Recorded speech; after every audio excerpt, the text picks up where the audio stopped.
1. Une flamme et c'est la fête. 2. Que des têtes allumées. 3. On s'enjaillait, c'est la quête, ce que t'as prévu annuler. Vive le triple filtre. Smoke weed every day. Bienvenue mes canailles sur Buttender, premier podcast de Grower. Et c'est toujours ton gars sur Mr Green à la tête de ce podcast. Et aujourd'hui, on est reparti sur le Discord. On va se connecter avec la communauté pour parler d'un sujet spécial indoor. En gros, c'est quoi ton setup? Dans cet épisode, il va avoir un défilé d'une dizaine de growers. Et ils vont nous expliquer quel matériel ils utilisent pour leur culture en intérieur. Avant de commencer un Buttender comme il se doit, on a notre fameux disclaimer destiné surtout à nos chers amis mineurs. Les mecs, je vais vous le répéter à chaque début de podcast. Fumer du gaz à plus de 30% taux de THC alors que ton cerveau il est en plein développement, eh ben c'est une putain de mauvaise idée. On est à Barcelone, on se connecte sur le forum. Bon mes canailles, avant de commencer ce podcast, ça me tenait à cœur de vous rappeler les abonnements Chanvre à Parfum CBD. Et grâce à ces abonnements, tu as un tas d'avantages que je vais t'énumérer. Si tu es à la recherche de ce qui se fait de mieux en fleurs indoor légales, en gros, des fleurs avec moins de 0,3% en taux de THC et des terpènes naturels qui vont te faire frétiller les naseaux. Et grâce à cet abonnement, tous les mois, dans ta boîte aux lettres, tu as un petit colis livré en toute légalité. En plus, tu deviens une canaille, donc tu rentres dans la première communauté Living Soil passionnée. Si tu cherches des tips et du savoir, c'est le Discord qu'il te faut. Et bien sûr, tout un tas de réductions qui ne sont disponibles uniquement à nos abonnés. En gros, voici les 4 bonnes raisons de devenir une canaille. La qualité des informations. Tu vas rencontrer une communauté de passionnés. Accès à des produits de qualité et des réductions grâce aux abonnements. Donc, quand tu rentres dans cette communauté où on est déjà plus de 500 passionnés, ça nous permet de faire des épisodes de plus en plus qualitatifs et de vous chercher des produits de plus en plus perfectionnés. Car, je vous rappelle mes canailles, Canaille Kick It, c'est un média qui marche avec 0 sponsor. Donc ici, il n'y a personne qui va te dire que ce truc c'est génial alors que tout le monde sait que c'est de la merde. Bon, parlons peu, que le podcast commence. Ceux qui cavalent comme des canailles mal intégrés au système. Bon, on va commencer avec Whitey. Comment ça va Whitey ce soir? Ça va et toi? Bah écoute, moi au top, j'ai eu une grosse journée. T'as vu, aujourd'hui je suis KO, c'est ce que je dis en off depuis le début. Mais quand même, mais quand même opérationnel pour ce petit podcast de la semaine, t'as vu, qui fait toujours plaisir. Jour des enfants. C'est ça. Ça nous rappelle le bon vieux temps, tu sais, à l'époque où on n'avait pas école. C'est ça. Bon, du coup, aujourd'hui, on va parler setup. Aujourd'hui, on va parler matériel. C'est vraiment, pour moi, la première réflexion qu'on doit avoir quand on veut faire de la culture en indoor. Et même en outdoor, hein, en vrai, il faut toujours penser matériel, même si sur l'outdoor, il y a besoin quand même de beaucoup moins de matériel. Mais en indoor, il y a un setup. Et on va dire, chaque grower a un peu son setup favori, ses petits trucs et astuces. Du coup, on va voir ça ce soir avec vous. Et on va voir un peu si tout le monde aujourd'hui cultive un peu pareil. Qu'est-ce qu'il y a chez nous, quoi. Du coup, est-ce que tu peux nous en dire un peu plus, toi? Enfin, est-ce que tu peux nous en dire tout court sur ton setup? Moi, j'ai un setup de base, comme je pense tout le monde. Hein, une box, une lampe, un extracteur, et puis un, 2, 3 ou 4 ventilos selon la taille. Ouais. Après, il y a des petits rajouts qui peuvent être faits, les arrosages automatiques. Moi, l'arrosage, c'est clair, c'est manuel, c'est à la bouteille d'eau. Ouais. De toute façon, quand on est chez soi et qu'on fait ça pour le plaisir et tout, il y a très peu d'avantages de mettre un arrosage. Il faut la regarder, la plante. Les arrosages auto, je suis pas contre, hein, mais bon, une graine, un paquet de terreau, une graine, et puis tu reviens dans 3 mois et demi, quoi. C'est ça, c'est bien quand tu veux tenir un chave, quand tu veux partir en vacances et tout ça, l'arrosage automatique. Mais à la rigueur, pour dépanner, ouais. Voilà, c'est ça, mais quand tu veux faire quelque chose de plus... Quand t'es un vrai passionné, souvent, quand t'as une box, je chez toi ou 2, même 3, tu vois, t'aimes bien quand même arroser à la main et pré-calibrer chaque pot et tout ça, quoi. Ça, ouais, tu regardes le drain, tu regardes la couleur. Bon, pour en revenir au setup, ouais, une box avec une toile assez épaisse quand même, parce que ça dépend où est-ce qu'on gros, mais moi, j'ai une chance, c'est que j'allume la lampe, la lumière le jour. Ouais. Je suis pas trop emmerdé par le soleil. Ouais. Enfin, en hiver en tout cas. L'été, c'est un peu plus compliqué. Ce qui est de la lampe, j'ai commencé comme tout le monde avec du HPS, un peu de base, et puis après je prends un Dilux 600 watts. Et puis au jour d'aujourd'hui, je suis passé en LED. Ouais. Pour le système LED, moi par contre, c'est clair que j'achète pas ce qui existe tout fait à 5 €, je le fais moi-même. Ah ouais, mais c'est vrai que toi, t'es assez technique niveau électricité. Mais je bricole beaucoup. Il y a plein de trucs qui peuvent servir à d'autres choses, à autre chose. Par exemple, extracteur. Moi, LED, il n'y a pas trop de température, donc il y a vraiment beaucoup de débit. J'utilise un petit extracteur de 150 mm qui doit sortir 300 mètres cubes. Ouais. Avec ça, je tire sur 2 box en même temps. Ok. Ouais, bah oui, c'est vrai qu'avec les LED, maintenant, vu qu'il y a très peu de dégagement de chaleur, il suffit juste d'avoir un petit brassage, quoi, chose qui n'y avait pas du tout, parce que si tu étais en HPS, il te faudrait minimum ça par box, quoi. Oui, minimum. Et en hiver, ça va, mais en été, c'est infaisable. Ouais, ça, en hiver, ça va, mais en été, c'est plus possible. Ok.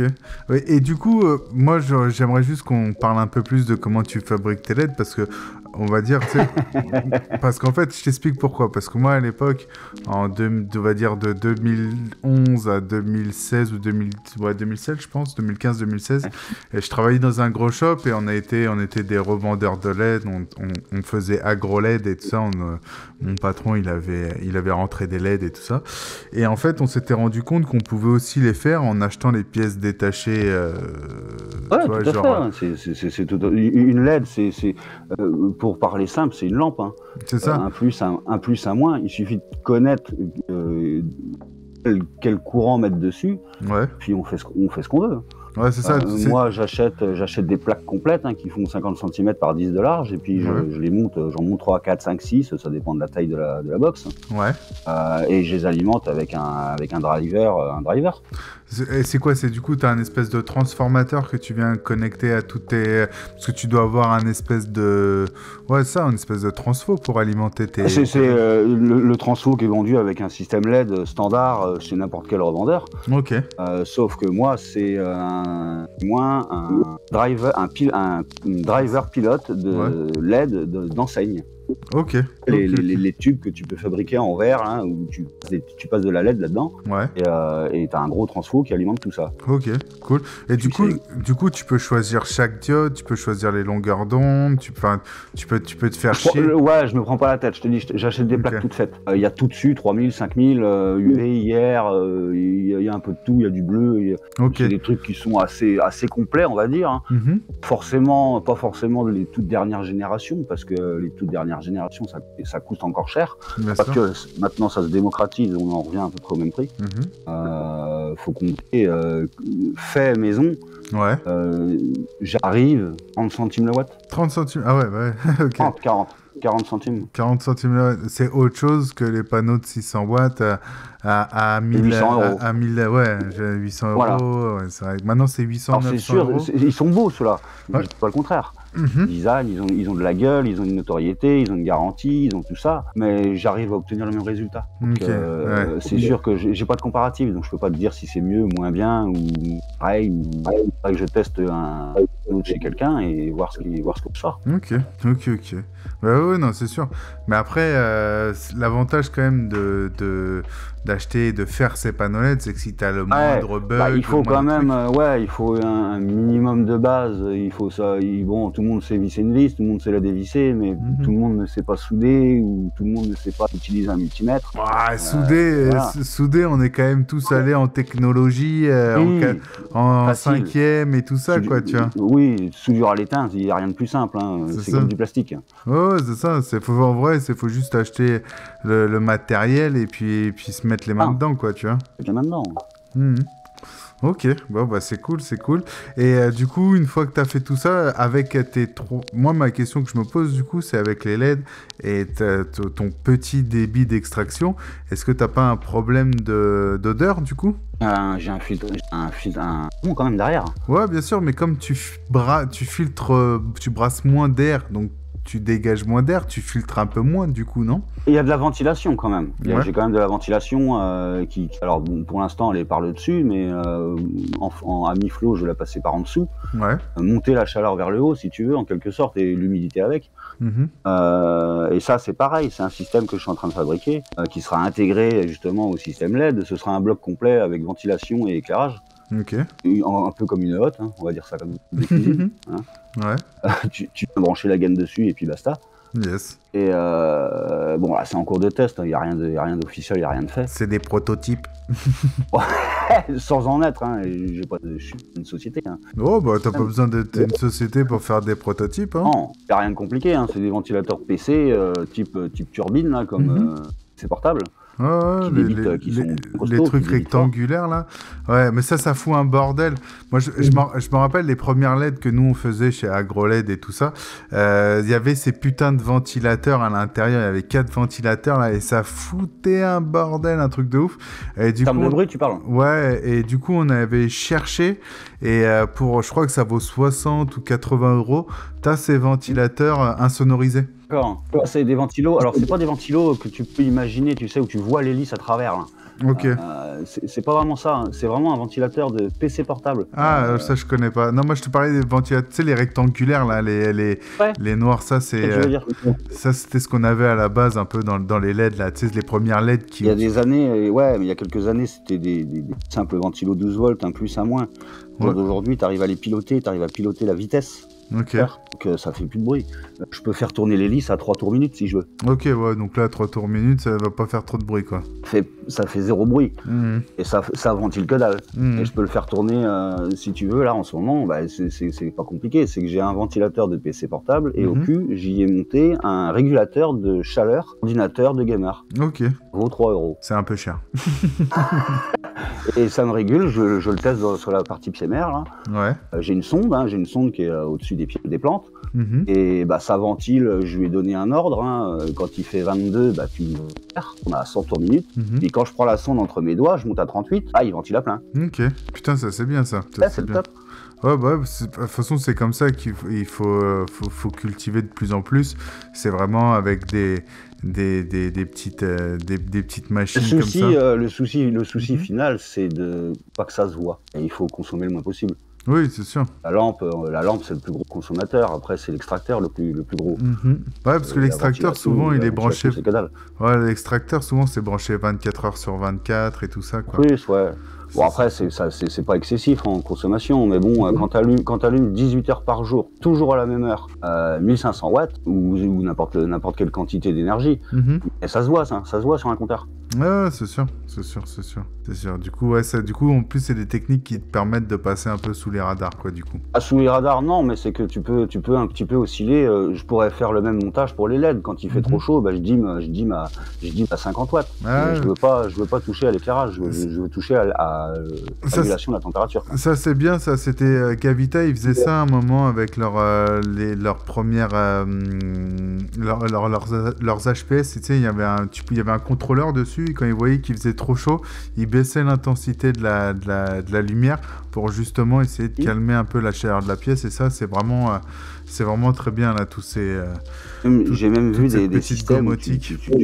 Une plante sur un tuteur, ouais. Hein, pour tenir le pied, si tu veux, et tu as une caméra infrarouge qui filme à 1,5 cm d'une feuille, ouais. qui filme en infrarouge les stomates. Okay. Et en fonction de la température, forcément, ça s'ouvre ou ça se ferme. Ouais. Et ça vient piloter ton CO2 et ta lumière. Ah ouais. Mais ça c'est pas mal. Enfin moi, ce que tu me parles, ce que j'ai vu, c'est quelques grosses fermes au Canada, quoi, tu vois, qui arrivent à voir un peu l'ouverture et la fermeture des stomates, des plantes pour voir la respiration, l'échange de la chlorophylle et tout ça. C'est pas compliqué, hein, tu sais, ça se vend des caméras infrarouges là où tu vois les couleurs, tu sais, quand il fait froid c'est violet et puis quand il fait chaud c'est rouge. Bon, bah, tu regardes une feuille de cannabis, tu règles la machine entre 22 et 32, bah, ça va changer de couleur, et puis c'est tout. Et quand ça devient violet, tu ouvres le CO2, et puis quand ça devient rouge, tu l'éteins. Ouais, du coup, en fait, ce que tu dis, c'est que tout est programmable, quoi. C'est juste à toi d'avoir un peu conscience de tout ça. Je veux pas d'informatique. Tout est guillemets mécanique. Et c'est des systèmes à la con. Par exemple, pour gérer mon humidité, bah, je prends un incubateur à œufs de poule. Une sonde d'humidité, et puis bah, quand il fait trop sec, ça allume le 220. Et sur le 220, j'ai branché un humidificateur, c'est tout. Ok. J'ai pas acheté un humidificateur programmable. Ça coûte 300 €. Ouais, toi, t'es pas dans j'achète de la gomotique déjà précalibrée, tu vas plus te la fabriquer toi. Voilà, c'est ça. Exactement ça. Yes. Fabrique ma propre domotique, quoi. Ok. Bah ça c'est pour moi qui suis pas très technicien électronique, pour moi c'est, tu vois, je te vois un peu comme un MacGyver électronique là quand tu me parles de ça. Moi j'ai plus tendance à aller, tu vois, à aller claquer 1000 balles dans de la gomotique précalibrée et avoir un mode d'emploi en disant alors le fil rouge ça se met sur le bouton rouge et le fil vert sur le bouton vert. Et voilà. Mais quand tu ouvres le carton puis que tu as un fil bleu et un fil jaune, c'est moins drôle. C'est sûr. Bon, ben, c'est cool, le Whitey, on a bien commencé avec toi. On va essayer de... je sais pas si t'étais là la semaine dernière, on a essayé de faire bouger un peu plus les trucs, c'était cool. Il y avait un peu plus d'interactivité entre les gens. C'est ça. C'est ça. Du coup, n'hésitez pas, ceux qui sont sur le... Là, je vois, il y a Indy, il y a John Joe, il y a Zek qui est arrivé en plus là depuis le début du live. Du coup, n'hésitez pas à parler ou mettre dans le chat parce que là, je vois je vois déjà que le chat se fait troller avec des recettes, avec des images de gens qui prennent de la cocaïne avant, après et la raclette avant, après. On est bon, les gars. On est bon. Yes. Yeah. Bon, bah, du coup, on va enchaîner avec un qu'on n'a pas trop vu. C'est John Joe. Comment ça va, le John Joe? T'es en mute au cas où. Dans le PC. Ouais. John Joe. Je suis là. Yeah. Comment ça va, gros? Ça va bien. Bah, écoute, ça va nickel. Alors, du coup, t'es arrivé un peu au moment du début. Je sais pas si tu sais un peu c'est quoi le thème de la journée. Je crois que c'était le matos. Ouais, voilà, c'est un peu le setup et tout. Là, avec Whitey, on a commencé à voir un peu tout ce qui était LED et tout. Et vu que lui, il est vachement bien calé en électronique et c'est un débrouillard. Il aime bien faire ses trucs lui-même. Il nous a partagé un peu son savoir de comment il programmait les choses. Et je pense que c'est quelque chose que... Il nous a déjà partagé pas mal d'informations sur le Discord, en forum et tout, qui étaient des informations très précieuses. Et ça fait plaisir, en tout cas, merci. Le Whitey. Et du coup, on en vient à toi, le John Joe. Pour toi, quand je te dis setup, direct, tu penses à quoi? Qu'est-ce qui te fait penser, par exemple Oh là, on t'entend box. On t'entend pas très bien, gros. Box, éclairage. Ouais. Traction. Ouais. Et pour toi, c'est quoi le plus important? On va dire le premier truc qu'il faut vraiment avoir, c'est une bonne box, et un bon éclairage, une bonne gestion de l'air. Pour toi, c'est quoi le plus important dans ce setup-là? La gestion de l'air. La gestion de l'air, ouais, sur ça je suis assez d'accord avec toi. Moi c'est quelque chose que je partage. Après, comme c'est aussi, il faut faire attention à la lumière parce que comme c'est une plante qui réagit énormément à la lumière et tout, faut une bonne box. Mais c'est vrai que son environnement, c'est vraiment primordial, quoi. Après c'est un tout, hein. Faut avoir les trois, hein. Après si t'as une gros room pour arrangeant, mais une bonne box, ouais, bien épaisse, une lampe. Après savoir gérer aussi sa lampe. Ouais, c'est sûr. Ça, moi je suis passé de l'HPS à la LED, que la LED je galère un peu par rapport au PS. Ah putain, on t'entend pas très bien, ça lag de ouf. Tu nous disais que t'es passé de la HPS à la LED et que du coup t'as eu besoin de réapprendre un peu, quoi. Voilà. Ok. Voilà. Ouais, mais ça c'est marrant, c'est un peu ce que tous les growers, tu sais, qui ont une bonne dizaine ou un peu plus d'expérience, qui ont toujours fait en HPS, là tu les as fait passer à la LED. Tous, ils ont fait des plantes microscopiques, ultra tassé. Ça a été tout. On s'est tous fait avoir, quoi. Faut réapprendre. c'est autre chose. Hein. Ouais, c'est ça. C'est ça. Putain, on t'entend vraiment. T'as pas un endroit où tu peux mieux te connecter parce qu'on t'entend. Franchement, il y a des. Non, là j'ai pas. Ah merde. Si je me promène chez moi, mais non. Non, mais. Bon bah c'est pas grave, parce que vraiment moi là je suis désolé, je vais devoir passer parce que Jonjo là je t'entends pas très bien, alors pourtant normalement quand tu viens des fois quand on se parle t'as pas cette qualité là, et puis t'es déjà venu dans un autre podcast toi normalement, mes souvenirs. C'est pas la première fois que tu viens? Si, c'est la première fois que je viens, moi. Ah ouais, c'est la première fois que tu viens? Ah ouais. Mais du coup, ça saccade, ouais, mais je sais pas d'où ça vient, désolé. Ah ouais, bah putain, c'est dommage, pour la première fois que tu viens et tout, ça bug pas mal, quoi. Putain, c'est relou. C'est relou. Bah écoute, on va essayer un peu plus. Si je vois que ça bug trop et tout ça, au pire, je cutterai et tout ça. Mais voilà quoi. Du coup, toi, Jonjo, vu que c'est la première fois que tu viens, podcast déjà, bienvenue, ça fait plaisir. J'ai pas trop calculé que c'était la première fois que tu venais parce qu'on s'est déjà parlé plusieurs fois dans des après-midi où on se pose en privé ou séparé et tout. Du coup, on a déjà pas mal de fois discuté, c'est cool. Je sais que t'es un bon groweur, et d'ailleurs, si t'as accès là au podcast, c'est qu'on t'a validé. Du coup, toi, tu cultives maintenant en LED, et du coup, pour toi, qu'est-ce que t'as dû réapprendre dans un premier temps comparé à la HPS? Déjà, par rapport à la hauteur de lampe. Ouais, c'est-à-dire? Ouais, j'avais mis pas trop près au début, un peu trop fort. Il y a que pour moi où il bug un truc de ouf ou vous l'entendez bien? Non, ça bug. Moi, je rebondis un petit peu sur ce qu'il dit. J'ai pas trouvé de changement, moi, entre LED et HPS. Je suis passé de Dimlux dans une box 1 mètre sur 1 mètre. J'étais en 600 watts. Ouais. De temps en temps, je passais en part à 720 watts. Ça chauffait dans la box. Hein. Ouais. On était à 32. Mon 32, j'avais un extra de 600 mètres cubes qui débite à mort. J'avais pas mis de fac au cul pour pas perdre en débit. Ouais. Ça sentait un petit peu en fin de flow, mais bon, je suis un peu planqué chez moi, enfin pas chez moi, mais je suis pas en appartement ou autre. Ouais, t'as pas un voisin qui est à côté de toi. Mais j'ai pas. Et ensuite, je suis passé au LED. Ouais. Au LED, là, j'y étais fort. J'ai dit, vas-y, je teste. J'achète une bouteille de Calmag comme tous les couillons. Et je l'ai jamais ouverte. Hein. Jamais ouverte. Je mets mes plantes au tout début quand j'avais pas de système fabriqué par mes soins. J'avais acheté des barres LED, je pouvais pas les dimmer, donc j'étais au maximum. Sur des semis de 10 jours, je leur collais 350 watts. Ah ouais. 20 cm. Ah ouais. Et tes plantes, elles saturaient pas?